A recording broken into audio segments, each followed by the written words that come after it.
Thanks so much for the invitation. Thanks so much, everybody, for joining us here, also online. And yeah, I'm happy to together with Dirk, to present Train to Go Deeper using iTrends to assess marketing effectiveness, the case of sponsoring a brand uplift. Sorry for the long title. It's based on my PhD experience. My PhD supervisor was somehow excited about long titles, and I still have the attitude for that. And, I had a shorter one, Steffen. I had a shorter one. Yeah. Like my attitude, as I said. Can we go forward? Is it working?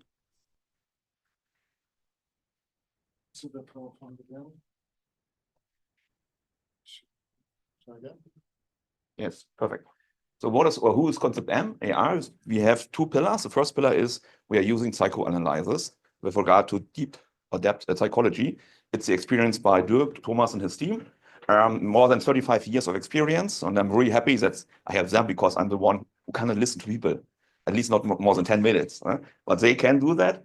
And my experience is more about the artificial intelligence. I'm doing that since more than 20 years. And we combine both now, and we call it augmented mind mining or augmented intelligence. Let's go back to 2023. This is a presentation I presented at the Memex conference in Berlin 2023. I showed something about brand archetypes, how to apply implicit technologies, causal analysis to predict the outcome of a brand with regard to what kind of archetypes you should activate to be better in the market, right? And that's me, and that's Dirk. Dirk followed my presentation, and that was the first time that we got in really contact. I know we know each other by a name, by face, but we really never talked about that. And then he said, "Hey, Steffen, you're working with archetypes." Yeah, I do a lot. And yeah, me as well. That was the starting point. So thanks, I2, thanks, Michael, for inviting us. Otherwise, Concept MAI wouldn't exist. Let's skip forward to 2025. This is my dog. It's Thala. It's a Tamascan dog, special dog. The AI 1 year ago didn't know about that. And it was really difficult to create a picture. 1 year later, now I not only can create pictures, I also can create videos. Let's see.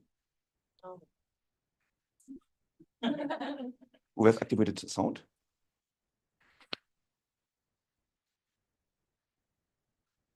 Or here, skateboarding, quite easy.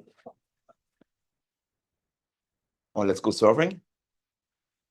Not a problem at all. And he even got wet. Yeah, she got wet, of course. Yeah, see now all the AI or the modern AI solutions, they have something like world knowledge. They know the physics behind, right?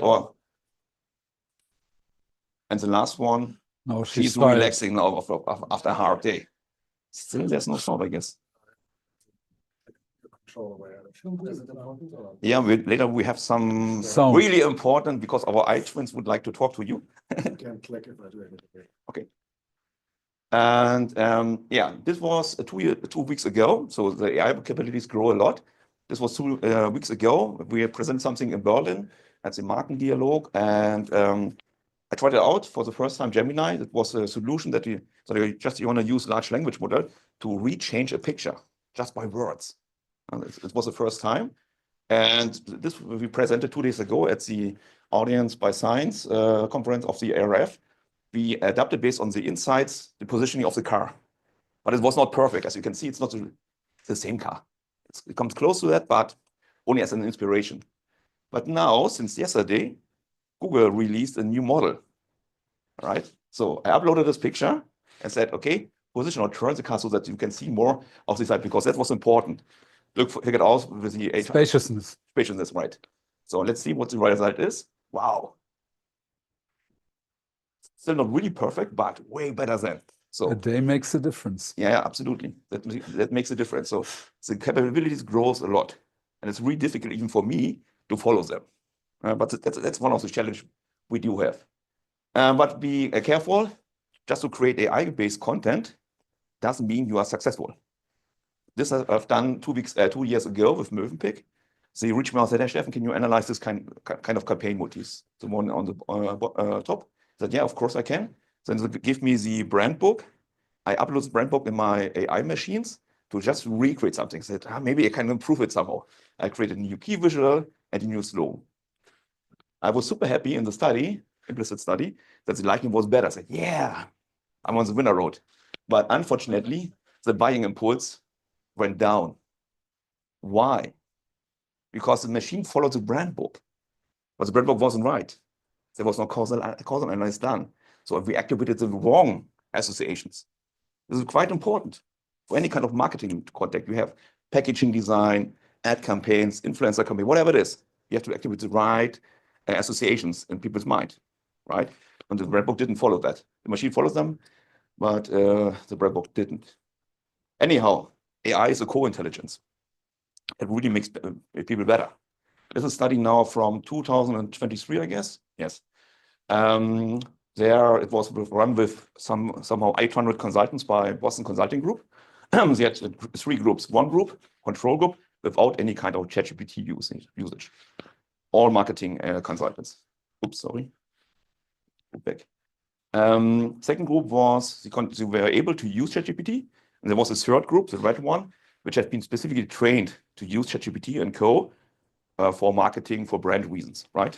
You can see the red one has been performed best.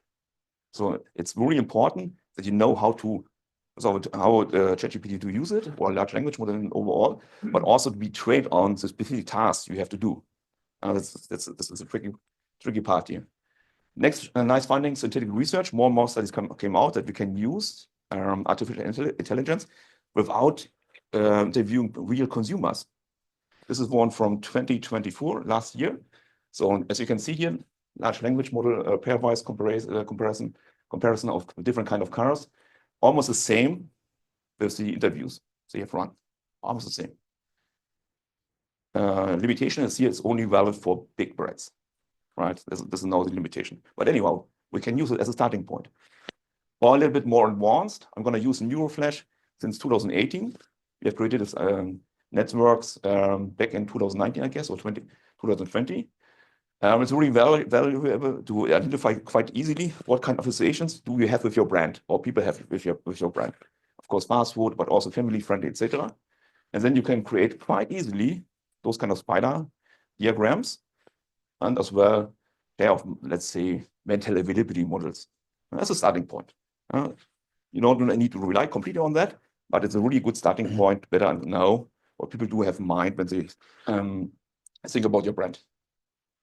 But there's a challenge, the generative AI paradox. That means what it can solve doesn't need really to know how to evaluate it. It creates something, but it's like a savant, so to say, or like an alien. And the other one is what I can create, or what it can create, it may not understand. It can create great stuff. It looks really good, but is it really valid at the end? Next one, AI is gonna get better in terms of getting smarter. But we don't want really smart AI. We don't need Mr. Spock, at least not for consumer understanding. We need more Homer Simpson. Yeah? Mr. Spock would say, as from a rational perspective, I only eat vegan, healthy stuff, etc. No alcohol. That's not the reality, right? Reality is here. Homer Simpson. Next one, bots we created, or we call it now augmented consumers. We don't really like the word chatbots or bots. They must see, think, feel, and act like humans. And here's a small test. I uploaded this advertisement. I think it was from last year or 2 years ago when the Barbie movie has been released. And asked the machine, which brand can you recognize spontaneously?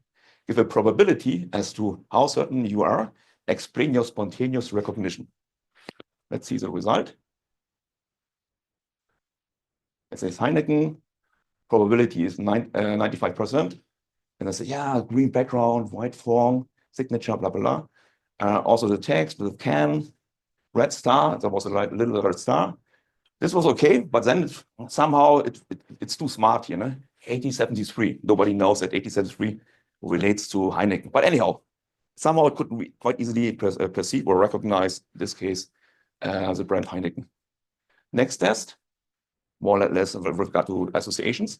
Read the following sentence and write down 5 associations that come to your mind spontaneously. This is a famous test by Daniel Kahneman. When the sentence is, after spending a day exploring beautiful sights in the crowded streets of New York, Jane discovered that her wallet was missing. Let's check what comes out. Tourist experience, urban pickpocketing, lost value, etc. The most important stuff here is the second one, urban pickpocketing. On average, 80% of all people also had mentioned something like that. Pickpocketing, theft, crime, even though in the sentence itself, it's not implemented, but it creates an association network in our mind, but as well as in the mind of the machine, which relates to a real consumer perception, right? And we did it. This is our, on the left, bottom left, you can see Gabi. This is our first augmented consumer we created. Voter. Voter, yeah, it was a voter, but also a consumer in terms of she elected something or voted for something. And now it's, I think, 3 or 4 months ago. And I uploaded this picture I've taken 2 weeks ago. Hi, Gabi, what do you think of this breakfast? Let's see her reaction. No sound.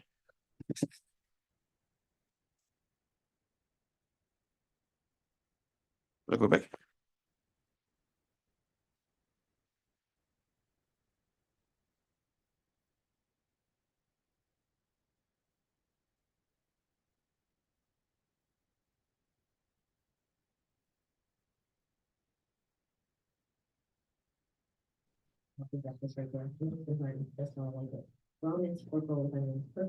So you can, first of all, she recognized what she can see. Then she has some kind of feelings, first feelings. She thinks about that. And at the end, where can I get this? I take it the right way. So there's also a buying impulse. How great is that, right? So we are really proud about Gabi. I would marry Gabi, to be honest, right? And how we created Gabi, Dirk will tell us now. Okay, yeah. First, a big thank you to Michael, and it's one wonderful thing is that I can see the presentation screen and the Central Park at the same time. That's really special. It's really special. Thank you for that. And also now I'm the guy who's responsible for creating the Homo Simpsons. Well, that's what Steffen is saying. No, we brought a case here, so we want to bring a gift here also to Benjamin and Time magazine, and we've done an exclusive study right for this event, doing also 8 IDI interviews, so real interviews as a basis, and we created a study with AI twins doing this test whether here the Rolex sponsorship works for the next generation leaders. This is a section from Time magazine, from the website, and you get the 2024 next generation leaders, a soccer star, artists, activists, so they're active in development policy, sportsmen, and so on and so on. And behind each of these tiles, you can read a story and understand more about it. And our key questions for the research have been, which values come across with these young leaders? So what is charged into you as reader, and does that have a positive impact on Rolex? Is Rolex the right match, the right fit as a sponsoring brand? And to give you more insight, maybe the sound that is here not so important. I'll show you what typical things are. This is Maggie Grout, the founder and CEO of an organization. They're building schools in development countries with using 3D printing techniques. So it's very cost efficient, and they can build dozens of schools for the same price. Or another guy is Ngutu Gatwa, and he went for his first audition and just made a major Netflix appearance, and he's talking about that in this piece. So there are texts, there are videos, and this makes the whole section. And just to give you an impression what we're talking about. So for our analysis, we had the basis of these in-depth interviews, which we only have to do once, because with these interviews, we had a sound basis for creating 3 typical AI readers of Time magazine. So they have the personality, they have the background of typical Time magazine readers. I don't want to interfere into American politics, but I've learned Time magazine is a bit more left, liberal. I don't know if that's the right word, maybe, or So the other camp would say fake news, maybe. So something, I'm not sure. I'm from Germany. Anyway, so we had to give them also this political orientation. They know their worldview in lots of topics. And when they read through these profiles of the young new leaders, they also get some values from that. That's quite amazing. Dirk, how many people do you interviewed? 60 synthetic interviews in the end. So each of those 20 times. But we saw coming to the Memex conference, having the privilege to look into Central Park, we also bring another guy, that's Dr. Jung. So the real one. So Dr. Jung is an expert in brand archetypes. So actually he has invented them. And we managed to replicate him also as an AI agent. And he is expert knowledge in analyzing brands. And does that very thoroughly. We souped him up. So we have two pillars, understanding and scoring. So it's a qualitative piece with these three guys here, Dr. Thompson, Sarah Mitchell, and Alex Chen. And Dr. Young does a psychoanalytic brand deep dive. And now I want to introduce you to the three. Sarah Mitchell, it's a customer group, the reader group of politics buff. Explained here a little bit, let her. School teacher from Boston. I'm passionate about progressive politics, social justice, and cultural engagement. I stay informed through outlets like Time, the New York Times, NPR, and The Atlantic. And I love sparking meaningful conversations, both in my classroom and in the world. So that's her. And a thing about LLMs, so the whole work is done with ChatGPT 4.5. We also use other models like Llama and the Google one. The whole point is that with our way of training, we want to contradict typical misconception that large language models are incapable of expressing emotions. So that's not the case. It's actually when the training is right, they can really hold meaningful conversations. You can really go deep with them. So I asked her what has affected her in the last couple of moments, which were really emotional for her. And she came up with a scene of the school shooting. So what happened in Portland and what happened afterwards, that one of her students, Nancy, organized a vigil on the front lawn of our school. She stood in front of hundreds of students, staff, and community members, her voice shaking, and read the names of every victim. Then she gave this powerful speech. That moment cracked me open. Here was this teenager facing fear with courage, demanding action from adults who had failed to protect her. So it's quite amazing how deep they can go. This is Dr. Thompson. Financial markets, enjoying the finer things in life, from golf to gourmet dining, while staying deeply informed through trusted media like Time Magazine and the Wall Street Journal. So he's more the successful side, financial investment, golf, and so on. But he's also reading New York Times and these magazines. And we have what we learn here also, we wanted always to mix another misconception. Large language models are only text-based. So how can they assess these videos, these pictures? How does that go?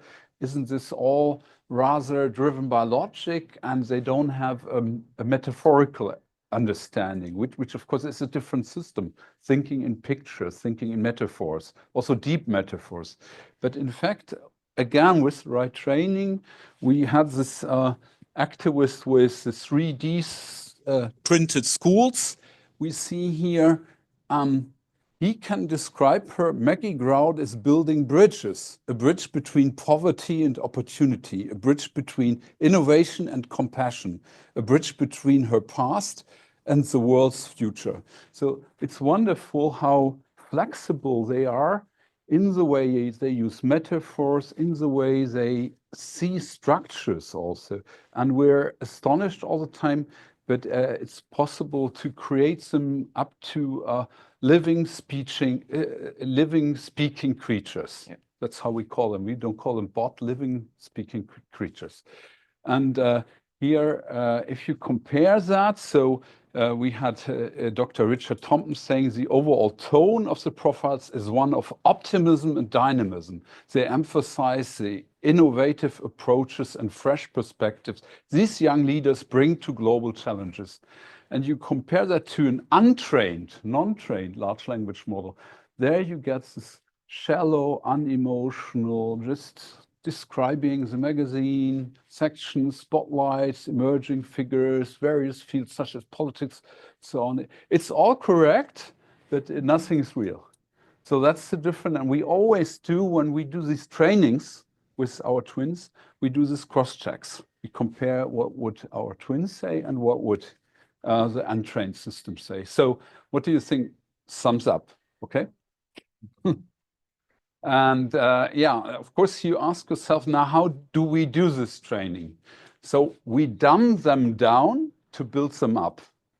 That's the formula. I learned that on ARF conference, so American person told that. So I never would have come to these wordings, but we dumb them down to build them up. So that means you have to cut off a lot of knowledge, this Dr. Spot knowledge, that they all of a sudden speak of Heineken established 1873. No normal consumer knows that. So what we have to do is to make them artificial, low intelligence. Like a baby. Like a baby. And then we put on different layers. Doesn't work now with the layers. Oh, yeah. So we put on basic concepts of liberal orientation, specific drivers of time readers, perception of leadership, Rolex brand and young leaders. So very specific layers for this test. And we then have here Alex Chen, the last. Yeah. A 35-year-old attorney based in Chicago. I'm passionate about career growth, economic trends, and achieving a strong work-life balance. When I'm not working, I'm tuning into podcasts or staying sharp with Time, The Economist, and Harvard Business Review. So that's him. And now with these three, basically, we could offer to Time magazine that they can test any given section, not only the young leaders, also other sections, and any given brand, because that's enough to have solid foundation. Maybe we would need a fourth one, or we'd talk with them which three they like. But what's good about that, the third misconception, how can they really assess brand like real consumers? But we found out just unaided, without lots of support, they actually can say about Rolex, positive values are success, craftsmanship, tradition, quiet prestige, achievement, lasting values, timeless design. And they tell us endless stories. They give us projective portraits of personas who would wear a Rolex watch. They would give us the whole segmentation. They understand quite a lot about the brand.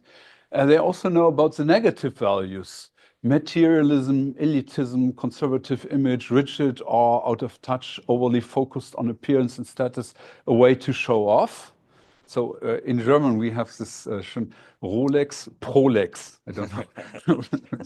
So we can translate that.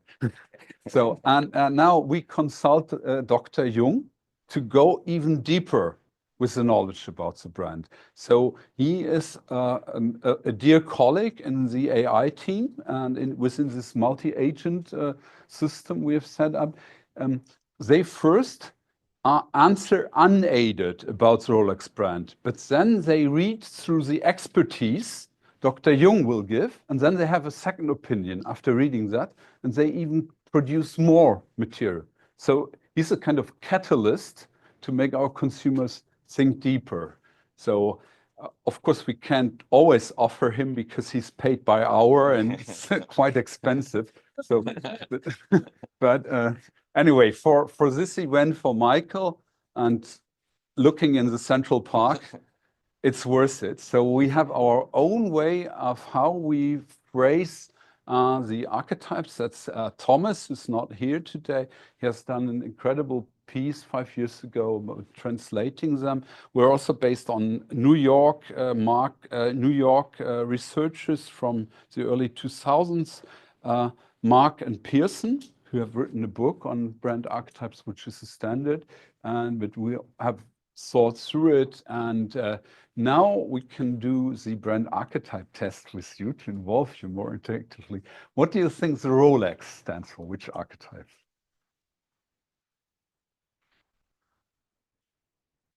The ruler.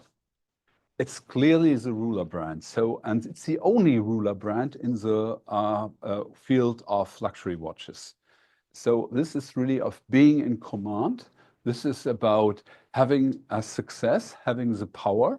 This is about projecting an image of status. So I'm the king, I'm the most important one. And also it has this huge confidence. Now let's look at Breitling. You know about Breitling? So Breitling is the explorer, meaning it's sports. It's about people who go to the frontier. It's for action, reliability. It's a hero prototype. Now we come to Patek Philippe. Is his father and son story. So the father inherits to the son. So you buy something timeless and so on. That's the sage. It's about wisdom. It's about knowing the eternal things which are important and the relations which are important. It reflects also personal growth, so the young people can grow with it. Isn't that great what Dr. Jung all knows about the brands and how he spits it out in a split second, and you can use this wisdom. Cartier is a lover, creator. Glashütte, Omega, again, creator, sage. So sometimes a mix of those, and IWC. So, but you see, the ruler is quite specific for this. And now, yeah, 2 checks already done. We have developed the AI time reader twins. You can use them for lots of further tests now. That makes efficiency of it. You have them now, you can work with them. And now we have done some image assessment of Rolex. Now we have to look into the young leader section and understand what the impact of these little stories is. And for that, we are in our multi-agent system, we have created a set of other bots. Again, now we had Dr. Jung, we had the 3 readers. Now we have the typical research agency, and we replicate that into the AI space. So we have the research director, the AI moderator, and these consumers, but they introduce themselves.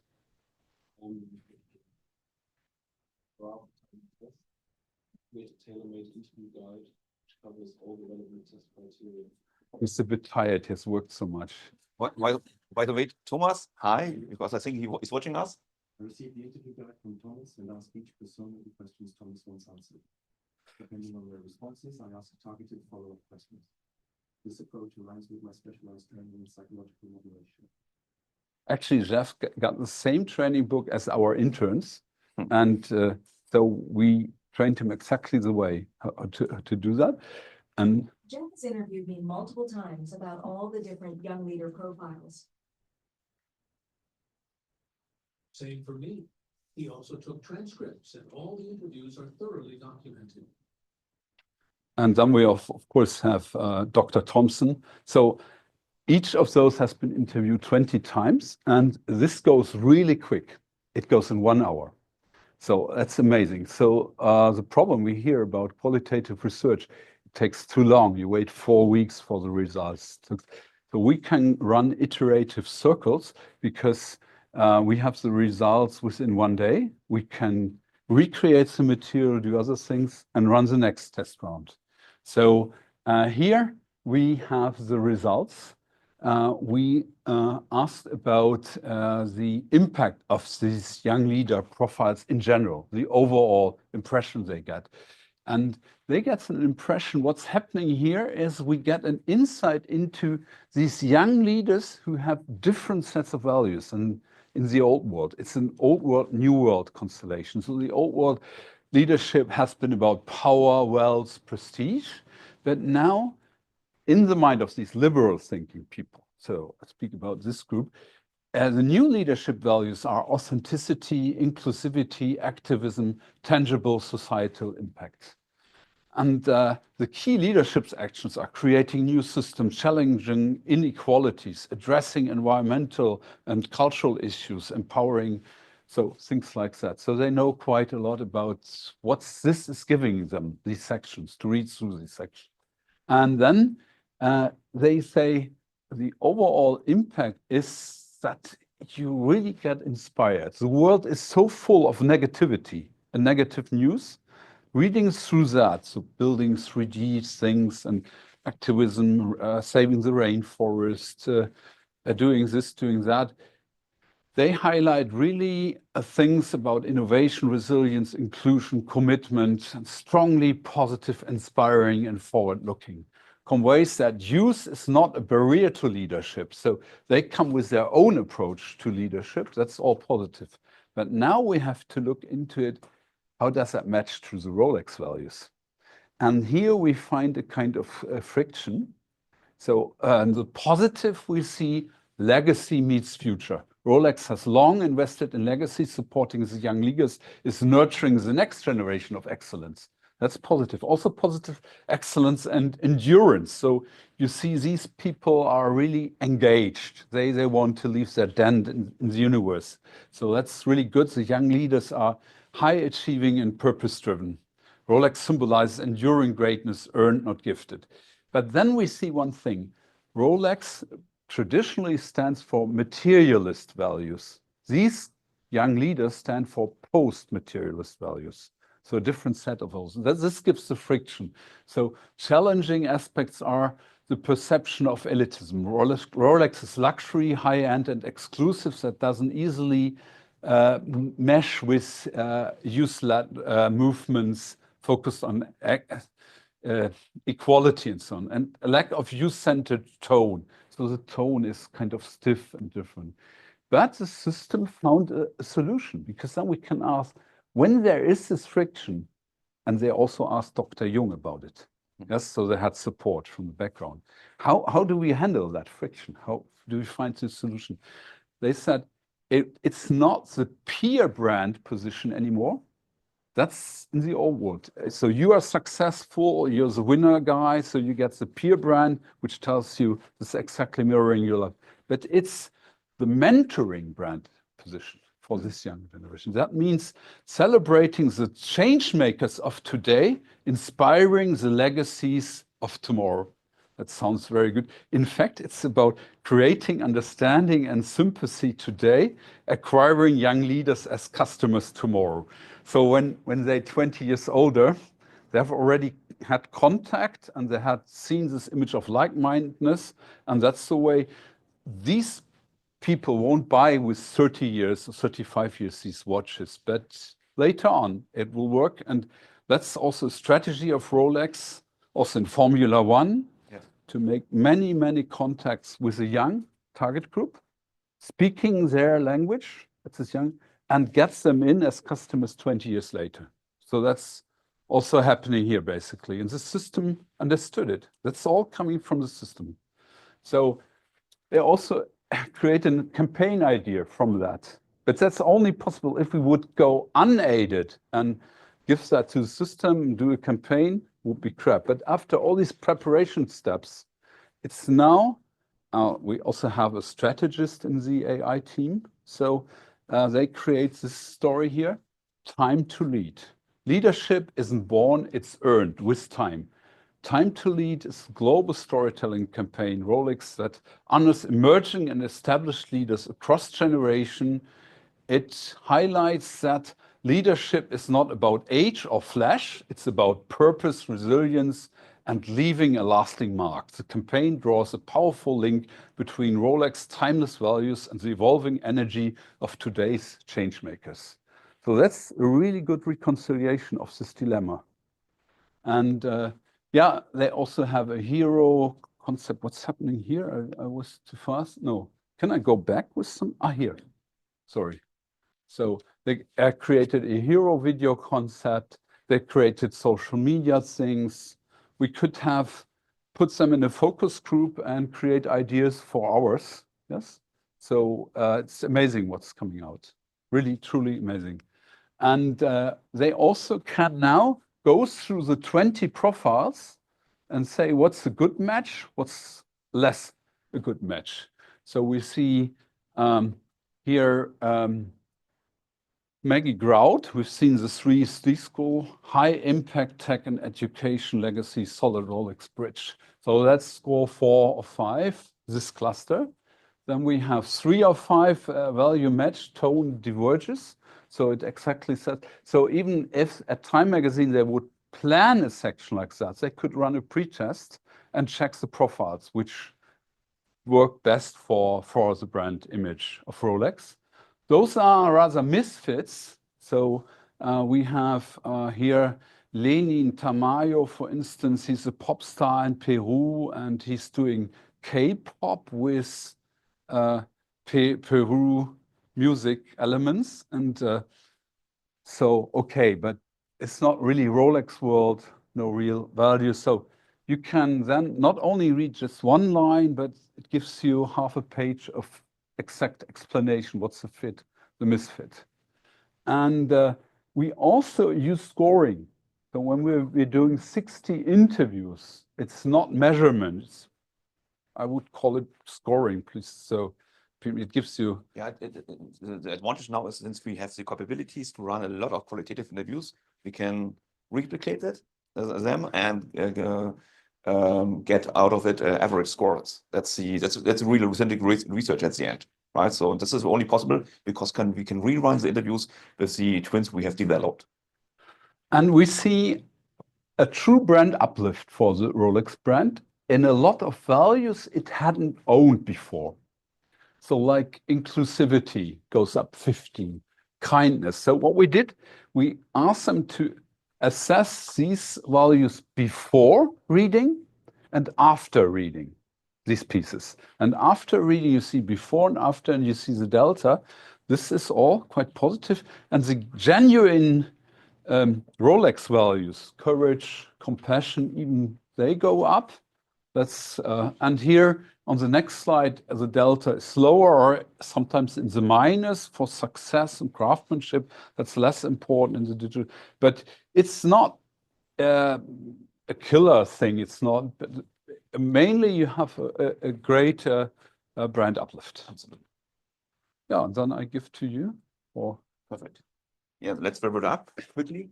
In 2025, we need a new mindset, an AI mindset. What does it mean? We do live in a permanent AI beta phase. Even we world or the whole concept MAR, we learn every day something new. And we have to adapt that. You have to be open-minded. It also costs some kind of energy because you can get frustrated. Use an AI and the next and comes another one, have to learn again, etc. But this is what we live now. Then, really important, today's AI is the worst AI you will ever use and seen. Right? So if this is something I heard since 30 years. Oh, no, it's not working. Let's say, for example, illustration of pictures. No, it can't create people. It always has 6 fingers. Problem solved since 2 years. Somebody who says that is using DALL-E or something old-fashioned AI, right? It's solved. Not a problem at all. And last one, be experiment using AI to play around, but always with a decision-making focus. People ask us quite often, especially with the iTwins now or AI consumers, where can we use them in marketing? I say quite easily, where you need the consumer voice. This is always almost at every consumer touch point, right? So quite easy, decision focus is really important. Then with regard to Isker and Michael, we go now from system 0 to system 3. What does it mean? System 0, perception, it's more or less the visual intelligence. Then we have the system 1, intuition with the implicit intelligence. System 2 with thinking, explicit intelligence. And now we are in the phase of system 3, augmentation. We combine both intelligence, my intelligence as an expert, my natural intelligence, combined with the machine artificial intelligence. So this is some kind of symbiotic intelligence we have now reached. And I would like to close up with a video because you know Michael loves to sing. I recreated. I didn't have the best pictures of you, so it might be a little glitchy, but everybody can recognize you. And let's listen to Michael.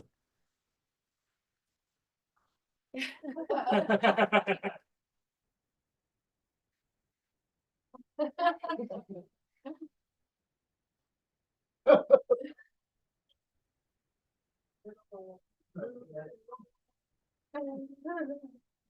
I can make it better, make it everywhere it's up to you.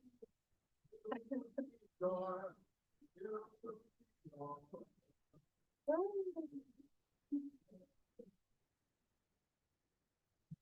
Thanks.